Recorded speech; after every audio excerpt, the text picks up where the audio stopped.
नमस्कार मंडळी, मी जान्हवी उवाच या माझ्या यूट्यूब चॅनलवर आपल्या सगळ्यांचं अगदी मनापासून स्वागत.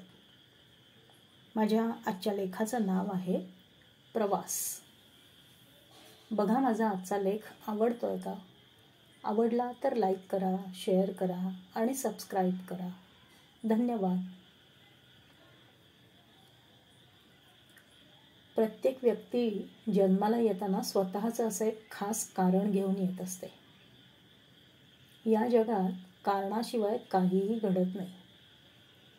प्रत्येक व्यक्तीला आपल्या जन्माचं कारण कळत नाही. संत महात्म्यांना ते कळतं, म्हणून त्यांच्या आयुष्याचा प्रवास त्या दिशेने होत असतो. आपल्यासारख्या सामान्य लोकांना ते कळतंच असं नाही, आणि म्हणूनच आपला प्रवास पडत धडपडत चालू राहतो. यश मिळालं तर आपण आनंदून जातो आणि अपयशाने खचूनही जातो.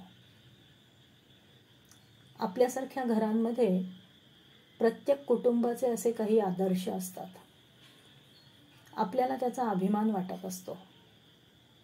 आपण ते आत्मसात करतो, त्याचे अनुकरण करतो आणि त्यातच धन्यता मानतो. जन्माला यायचं, चाकोरीवरून चालत राहायचं आणि वेळ झाली की या जगाचा निरोप घ्यायचा. हाच आपल्या आयुष्याचा प्रवास असतो. जेव्हा आपल्या आयुष्याचा प्रवास सुरू होतो तेव्हा आपण अजाण असतो,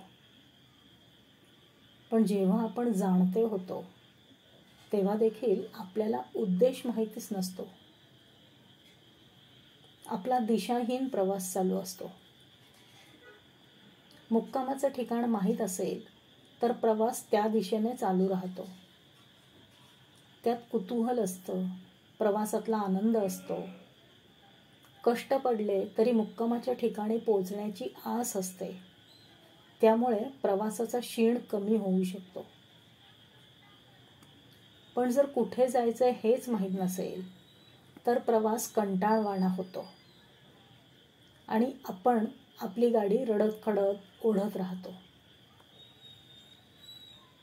आपण या जगात का आलोय, आपल्याला नक्की काय करायचंय याचा शोध घेतला आणि त्या दिशेने प्रवास सुरू केला तर तो प्रवास आनंददायी होईल. कितीही अडचणी आल्या तरी कुठे पोचायचं हे माहीत असल्याने त्या अडचणींवर मात करायला आपण नक्कीच शिकू. उशीर कधीच होत नसतो. ज्या दिवशी आपल्याला आपलं ध्येय कळेल त्या दिवसापासून, मग वय कितीही असू दे, आपल्या आयुष्याचा प्रवास सुरू करूया. आपली मनापासून इच्छा असेल आणि तयारी असेल तर या प्रवासात मार्गदर्शन करण्यासाठी आपल्याला कोणीतरी नक्की भेटेल. धन्यवाद.